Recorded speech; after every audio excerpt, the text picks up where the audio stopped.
दतिया में उपचुनाव को लेकर वोटिंग जारी है। ऐसे में अब तक की जो जानकारी सामने आ रही है, मध्य प्रदेश के दतिया उपचुनाव बेहद दिलचस्प होते जा रहे हैं। 8वें राउंड की मतगणना का जो रिजल्ट है वो सामने आ चुका है। 15 राउंड की काउंटिंग होनी है और कांग्रेस के जो उम्मीदवार है घनश्याम जी वो आगे चल रहे हैं। 6500 वोटों से ज्यादा की लीड वो ले चुके हैं। दतिया में कांग्रेस के घनश्याम सिंह और भाजपा के आशुतोष तिवारी के बीच मुकाबला जारी है। इधर मतगणना के बीच कांग्रेस प्रत्याशी घनश्याम सिंह ने 12 से 15 हजार वोटों से जीत का दावा किया है। तो भाजपा के वरिष्ठ नेता डॉक्टर नरोत्तम मिश्रा का कहना है कि कार्यकर्ताओं की मेहनत जरूर रंग लाएगी। इधर उपचुनाव में 21 प्रत्याशी मैदान में हैं। 15 राउंड की मतगणना के बाद परिणाम सबके सामने आ जाएंगे। लेकिन अब तक की जो जानकारी आई है, जो आधे राउंड पूरे हो चुके हैं, यानी कि 15 में से लगभग 8 राउंड पूरे हो चुके हैं। 8 राउंड के बाद घनश्याम सिंह कांग्रेस के जो प्रत्याशी है वो 6500 की लीड के साथ आगे चल रहे हैं। आशुतोष तिवारी के साथ उनका मुकाबला है। घनश्याम सिंह तो ये भी दावा कर रहे हैं कि 12 से 15 हजार की लीड उनको मिलेगी। तो बेहद दिलचस्प होते जा रहे हैं ये काउंटिंग के नतीजे भी।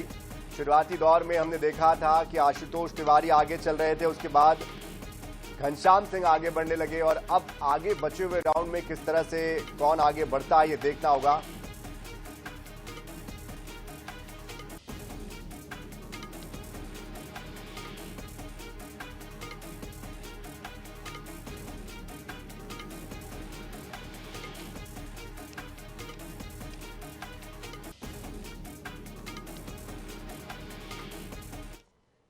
तो दतिया उपचुनाव को लेकर फैसला किसके पक्ष में आता है, किसके दावे सही साबित होते हैं, किसकी साख बची रहती है और किसकी साख चली जाती है, भविष्य के गर्त में क्या छुपा हुआ है, किसका किसका भविष्य दतिया के जो उपचुनाव है ये तय करने वाले हैं और मध्य प्रदेश का जो भविष्य है वो भी कैसे इससे तय होगा। इन तमाम विषयों पर डिटेल में बात मान जुड़ चुके हैं। उनका परिचय आपसे करा देते हैं। गुंजन चौकसी जी भारतीय जनता पार्टी की प्रवक्ता हमारे साथ जुड़ चुकी है। विक्रम चौधरी जी कांग्रेस के प्रवक्ता हमारे साथ जुड़ चुके हैं और उमेश चतुर्वेदी जी वरिष्ठ पत्रकार भी हमारे साथ जुड़ चुके हैं। आप तीनों का बहुत बहुत स्वागत है। सबसे पहले डॉक्टर विक्रम चौधरी आपसे ही शुरुआत करते हैं। क्या उम्मीद थी क्या कि इस तरह से आपको बढ़त मिल जाएगी या इस तरह से आगे आप लोग बढ़ जाएंगे? जी हाँ, उम्मीद हमने की थी, लेकिन हम अभी भी जो है इन परिणामों से संतुष्ट नहीं। हमको लग रहा था ये जो मार्जिन है 25 से 30 हजार के आसपास होना चाहिए था। जिस तरह दतिया की जनता रो रही है, परेशान है, हमने एग्जिट पोल भी देखे, तमाम चीजें देखी, अभी भी हम जो है पूरी स्थिति पर बड़ी बारीक और बड़ी पैनी नजर रखें। जिस तरीके से जीतू पटवारी जी खुद बॉर्डर सिक्योरिटी फोर्स बन के दतिया के बॉर्डर पर उपस्थित रहे, उन्होंने प्रयास किया कि कोई बाहर के लोग आकर, इस तरीके से ऐसा दतिया में माना जाता है कि बाहर से 15 से 20 हजार लोग आते हैं वोट डालने के, वो वोट हमने रोके हैं। लेकिन अभी भी जो है हम जो है शिथिल नहीं हुए हैं, हम अति उत्साह में लापरवाह नहीं हो रहे हैं, क्योंकि जैसा कि भाजपा का चरित्र है, हम नहीं चाहते कि जो हाल बनारस का था कि प्रधानमंत्री 7-8 राउंड पीछे रहे और अचानक जीत गए, तो हम बिल्कुल पैनी निगाह बनाए हैं, दबाव बनाए हैं कि कोई भी मैनिपुलेशन, कोई भी बदमाशी, कोई भी बेईमानी और जो वोट चोरी, जनादेश चोरी, विधायक चोरी, सांसद चोरी, जो भाजपा का चरित्र है, वो दतिया में ना दोहराया जाए। तो जब तक हमको जीत का प्रमाण पत्र नहीं मिल जाता, तब तक हम उत्साह में आकर कोई ऐसा कदम नहीं उठाएंगे जिससे बीजेपी को मौका मिल जाए कि वो कलेक्टर पे या चुनाव आयोग पे दबाव बना के कहीं ना कहीं हमारा जनादेश हत्याल। मैं पुनः दोहरा रहा हूँ कि हमको अपेक्षा ये थी कि लगभग हम 30 हजार से चुनाव जीतेंगे। अब देखिए क्या होता है। आधे राउंड तो हो गए हैं, बाकी राउंड में बचे भी यही बढ़त रही कि 10 से 15 हजार तक हम पहुंच सकते हैं, लेकिन फिर भी हमारी अपेक्षा और आशाओं से ये कम नतीजे आ रहे हैं। तो पूरी तरीके से अभी आप आश्वस्त नहीं है, पूरी तरीके से आपको उम्मीद नहीं है कि पक्ष में आपके ही परिणाम आएंगे? नहीं, आश्वस्त हैं। आश्वस्त तो मैं कह रहा हूँ ना कि 30 हजार से जीतने के लिए आश्वस्त है, लेकिन आश्वस्त हम इसलिए भी नहीं होना चाहते कि हम जब तक हमारे हाथ में प्रमाण पत्र ना आ जाए तो हम भाजपा को अपनी प्रवृत्ति या वो कुप्रवृत्ति में नहीं दोहराने देना चाहते कि वोट चोरी कर ले, हमारा जनादेश चोरी कर ले, कलेक्टर यार 50-50 वाली स्थिति बनी हुई है। अंदर खाने से एक डर भी है कहीं ना कहीं कि कुछ भी हो सकता है। बहरहाल वापस आऊंगा मैं विक्रम जी आपके पास। बहुत लंबे दिनों के बाद आपके साथ बैठने का मौका मिला है। गुंजन चौकसी जी आपसे समझना चाहते हैं कि चलिए गुंजन जी हमारे साथ थोड़ी देर में जुड़ने वाली है, वापस से हम आएंगे उनके पास, लेकिन उमेश चतुर्वेदी जी जुड़े हुए हैं। उमेश जी, आप कैसे देख रहे हैं अब तक की जो काउंटिंग हुई है उसको लेकर? देखिए, जैसा कि अपेक्षा जताई जा रही थी, जिस तरह से भारतीय जनता पार्टी में टिकट बंटवारे को लेकर के खासतौर पर मोदी शाह के दौर में विद्रोह दिखा और दतिया में जिस तरह से लोगों ने राष्ट्रीय राजमार्ग को जाम किया था, जिस तरह से भारतीय जनता पार्टी के कार्यकर्ताओं ने अपने कार्यालय पर कब्जा कर लिया था, तो मुझे लगता है कि उसके हिसाब से ये जो अब तक के रुझान दिख रहे हैं कोई बहुत ज्यादा चौंकाऊ नहीं है। क्योंकि ऐसी स्थितियों में ये होता है कि कई बार कार्यकर्ता नाराज होकर के अपने पक्ष में भी, जिस पार्टी का वो कार्यकर्ता होता है, यहाँ तो बात भारतीय जनता पार्टी की हो रही है, तो अपने पक्ष में भी वोट डालने या डलवाने के लिए बहुत ज्यादा तत्पर नहीं दिखता। और दूसरी चीज ये भी है कि जो फ्लोटिंग वोटर होते हैं, जो इस तरह की स्थितियों को बड़ी बारीक नजरिए से देख रहे होते हैं, उनका भी मन बदल जाता है कि देखो ये तो खुद ही लड़ रहे हैं, तो इनको सपोर्ट करके, इनको समर्थन दे करके बहुत कुछ नहीं हासिल किया जा सकता। ऐसा नहीं लगता कि ये कोई अनपेक्षित तरीके का रुझान दिख रहा है। जिस तरह से भारतीय जनता पार्टी में उथल पुथल दिखी थी और कांग्रेस पूरी तरह एक नजर आई, तो मुझे लगता है कि ये कोई ऐसा नहीं है जो अनपेक्षित है अभी तक के नतीजों के रुझानों के हिसाब से। फाइनल नतीजे क्या होंगे उस पर तो बाद में बात की जा सकती है, लेकिन अभी तक ऐसा ही लग रहा है कि भारतीय जनता पार्टी की आपस की खींचतान, और एक आशंका ये भी जताई जा रही थी कि भारतीय जनता पार्टी में भीतर घात भी हो सकता है। तो मुझे लगता है कि ये सारे कारण हैं जो कांग्रेस के पक्ष में रुझानों में दिख रहे हैं। ठीकरा किसके सिर पर फूटेगा इसका? निश्चित तौर पर, चूंकि भले नरोत्तम मिश्रा कह रहे हो कि भारतीय जनता पार्टी के कार्यकर्ताओं की मेहनत रंग लाएगी, लेकिन आप जानते हैं कि चूंकि उन्हीं के टिकट के लिए बहुत ज्यादा विवाद हुआ था, तो कहीं ना कहीं सवाल के घेरे में वही आएंगे। बेशक वो सफाई देते रहे या भारतीय जनता पार्टी की जो दतिया इकाई है वो सफाई देती रहे, और आप जानते हैं कि जब चुनाव कोई भी पार्टी हार जाती है तो वो बहुत सारी सफाइयां देती है, और जो जीत जाती है वो बहुत सारे कारण गिनाती है। तो मुझे लगता है कि ये सब चीज देखने के लिए हमें तैयार रहना होगा। बिल्कुल तैयार रहना होगा, लेकिन ये तैयारी जो विक्रम जी ने की है जरा उनसे भी समझते हैं। विक्रम जी, एक तरफ अवधेश नायक थे, एक तरफ राजेंद्र भारती थे, उसके बाद आपने टिकट दिया घनश्याम सिंह जी को और कल ही आपने राजेंद्र भारती जी को निष्कासित भी कर दिया। अंदर खाने से ये बैलेंस कैसे किया आपने? क्योंकि तरह तरह की खबरें ये भी आ रही थी कि कोई कह रहा था कि वो उनकी बी टीम है, कभी अवधेश जी को हम देखते थे कि वो बीजेपी के लोगों से मिल रहे थे, कभी कहा जा रहा था कि घनश्याम जी नरोत्तम मिश्रा के अच्छे फ्रेंड है, उनसे मुलाकात हो रही है, बातचीत हो रही है। कैसे बैलेंस किया अंदर खाने की चीजों को? चतुर्वेदी जी की एक बात जोड़ना चाहता हूँ, मैं आपकी बात का जवाब देता हूँ कि आपने कहा था ठीकरा किस पे फूटेगा, तो यकीनन ठीकरा नरोत्तम मिश्रा जी तो फूट सकता था। जैसा कि हमें खबर आ रही है कि ना नरोत्तम मिश्रा सिर्फ उस बूथ से हार रहे हैं या बीजेपी उस बूथ से हार रही जहाँ नरोत्तम मिश्रा जहाँ के वोटर हैं, बल्कि नितिन नवीन जो राष्ट्रीय अध्यक्ष हैं वो भी उस बूथ से हारने की खबर आ रही जहाँ के वो वोटर हैं। तो यदि अब नरोत्तम मिश्रा पे ठीकरा फोड़ोगे तो फिर ऊपर भी ठीकरा फोड़ना पड़ेगा। तो नरोत्तम मिश्रा जी का अच्छा भाग्य है कि उनको एक बड़ा अच्छा कवर मिल गया है कि जो बातें यदि नरोत्तम मिश्रा पे लागू होंगी तो फिर वही बातें नितिन नवीन जी पे भी लागू होंगी। बहरहाल आपने जो चलिए, कहा ये अच्छी बात है कि आप एक उनकी भी चिंता कर रहे हैं, कम से कम बतौर एक अच्छे विपक्ष के नाते आप उनकी चिंता कर रहे हैं। ये अच्छा संकेत है लोकतंत्र के लिए। नहीं सनी जी, आप जैसे खुद ही पत्रकारों से सीखा है कि राजनीति में इतनी दुर्भावना नहीं रखनी चाहिए। जिस तरीके से बीजेपी का चरित्र है कि वो विपक्ष का बड़ा तिरस्कार करती है और अपनी उपलब्धि नहीं गिनाती है, तो हम तो अटल बिहारी जी की लाइन को अभी भी फॉलो करते हैं कि जीत में ना हार में चिंतित नहीं रह जीत में। तो कहने का अर्थ ये है कि राजनीति है, इसको इतनी कटुता उसमें ना लाई जाए कि फिर देश की जनता जो है वो आप शब्दों से आपको पुकारने लगे, जो हमने जंतर मंतर में देखी। लेकिन ये आपकी जो बात है बहुत अच्छी बात है, तो ये बात सिर्फ मुझ पे ही नहीं हमारी पूरी पार्टी पे भी लागू होती है। आपने जो कहा कि किस तरीके से एकजुटता रखी और किस तरीके से चीजों को व्यवस्थित रखा, यही जो एक बड़ी चुनौती बार बार हमारे सामने आती है। तो जीतू पटवारी जी के नेतृत्व में जो सारे नेताओं ने एकजुटता दिखाई, देखिए हमारे पास अब होने के लिए कुछ भी नहीं है। जहां संस्थान वहां होता है, जहां संसाधन होते हैं, शक्ति का विकेंद्रीकरण नहीं होता, उसके लिए लड़ाइयां शुरू हो जाती हैं। लेकिन हमारे पास क्या है? हमारे पास तो जो कुछ है सिर्फ पाने को ही है। हम 1 से 2 होंगे, 60 से 62 हो गए, 63 हो जाएंगे, तो हमको 130-40 तक पहुंचना है। तो आज ही हम इस स्थिति में नहीं है कि हमारे अंदर घमासान वहां चल रहा है। जैसे आपने नरोत्तम मिश्रा जी का देख लिया कि उनके कार्यकर्ताओं ने बीजेपी कार्यालय पे कब्जा कर लिया, 25 किलोमीटर की लाइन लगा दी। लेकिन ये अच्छा एक हमारे लिए संकेत है। लेकिन एक दुखद पहलू ये रहा कि राजेंद्र भारती, जो हमारे व्यक्तिगत तौर पर हमारे मित्र के बड़े भाई हैं, हमारे बड़े भाई हैं, जो उनको थोड़ा धीरज रखना चाहिए था और उनको जिस आस्था के साथ अंतिम समय तक कांग्रेस के लिए निष्ठावान रहना चाहिए था, कहीं ना कहीं उनके जो खिलाफ शिकायतें आई, ये हमको बहुत अच्छा नहीं लग रहा है कि उनके खिलाफ जो कार्रवाई हुई है। तो एक इस पूरी जो जीत का जो थोड़ा सा जो मजा है वो किरकिरा हो रहा है।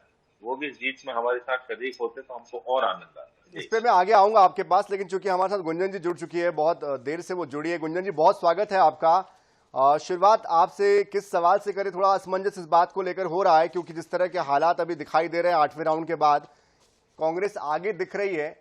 क्या लगता है आगे कुछ बदलाव होता दिखाई देगा? और अब तक की जो काउंटिंग हुई है उसका श्रेय किसको देते हैं?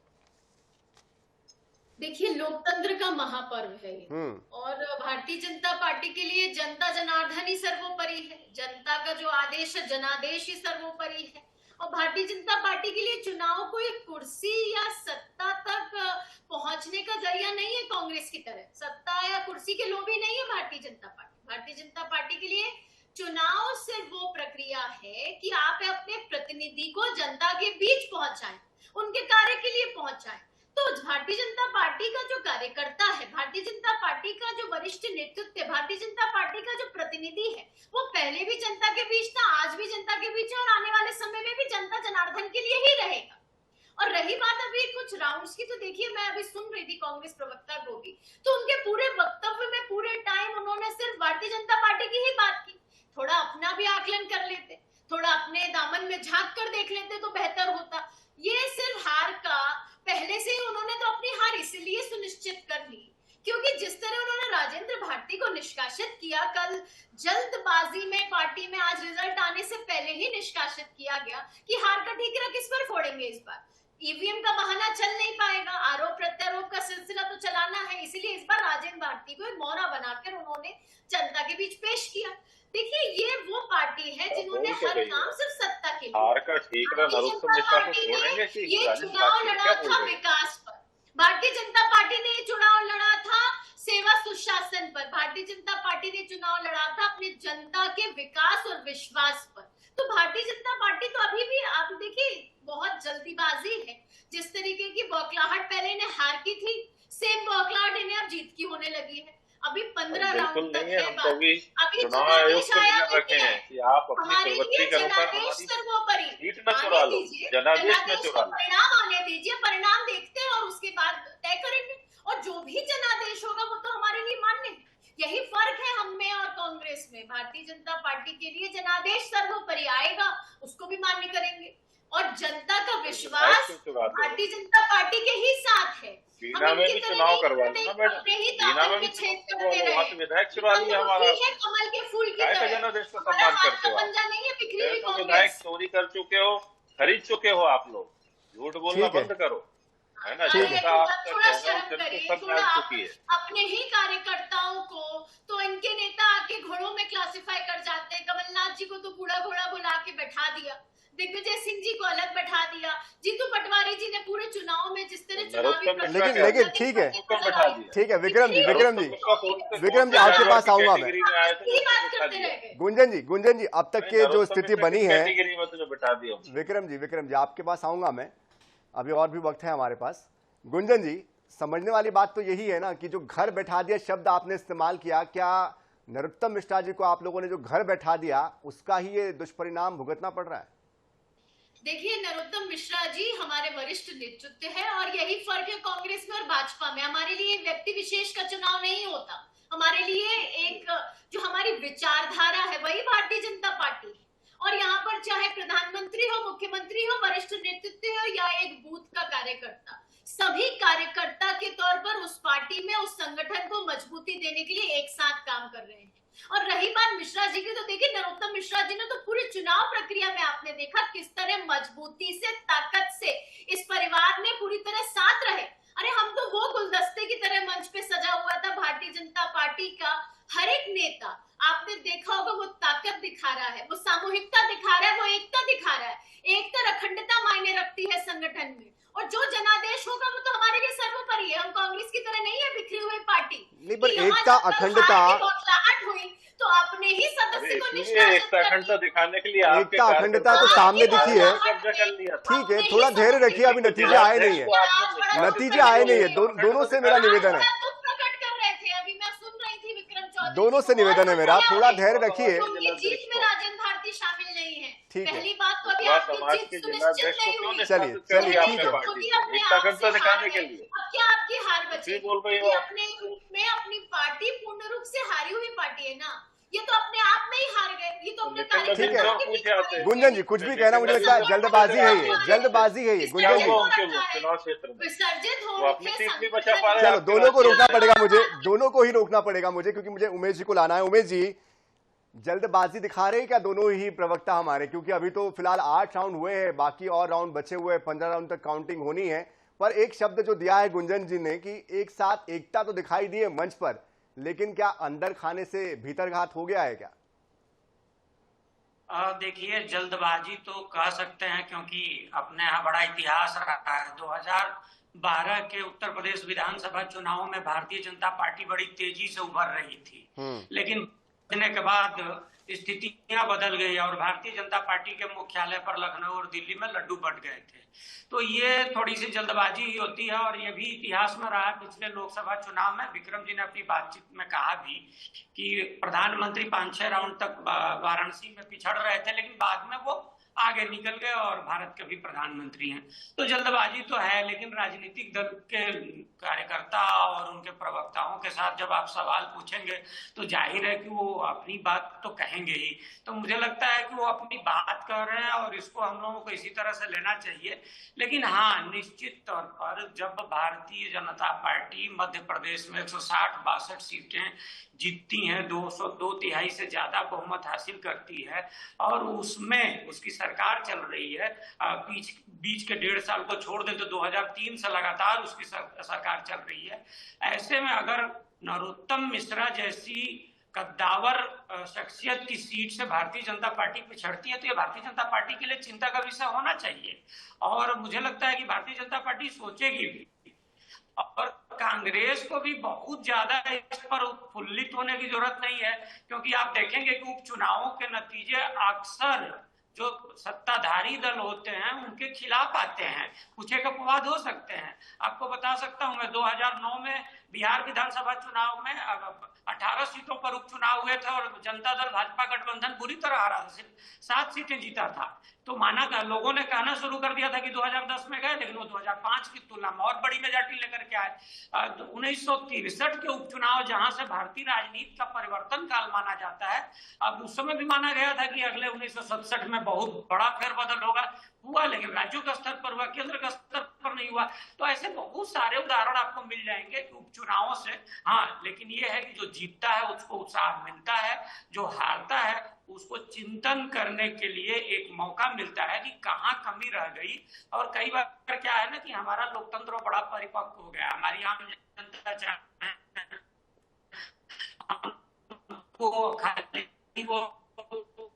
प्रदर्शनों की आम जनता से नहीं रहा है, तो कहीं ना कहीं वो लोकतंत्र को। चलिए उमेश जी, आपकी आवाज भी हम तक ठीक से नहीं आ रही, वापस मैं आपके पास आऊंगा, वापस आके समझने की कोशिश करेंगे कि आखिरकार किसकी साख इस चुनाव में दांव पर लगी थी, और 2028 के लिए जो रोड मैप यहां से तैयार होना था, जो जाना था, उसका क्या हुआ, इसका आगे किस तरह से गहरा और बड़ा असर पड़ता हुआ दिखाई दे रहा है। एक बड़े कैनवास पर जब हम देखते हैं तो समझ में आता है कि 2.5 साल का जो कार्यकाल इस सरकार का रहा है, कहीं ना कहीं ये उस पर भी मुहर लगाने के लिए ये चुनाव एक तरीके से देखे जा सकते हैं। लिटमस टेस्ट है ये उस सरकार का भी, और आने वाले भविष्य के लिए उन नेताओं का लिटमस टेस्ट है जो कि अब तक लगातार ये दंभ भर रहे थे कि उनके आगे कोई नहीं है। ऐसे में देखना होगा कि विपक्ष की जो तैयारी है, क्या उस पर भी जनता मुहर लगा रही है, या फिर अभी सिर्फ और सिर्फ ये सिर्फ अटकलें हैं। आगे इसके जवाब ढूंढने की कोशिश करेंगे, लेकिन अभी एक छोटे से ब्रेक के लिए रुक रहे हैं। बहुत जल्द वापस लौटेंगे। हमारे मेहमान भी हमारे साथ बने हुए हैं, आप भी बने रहिए।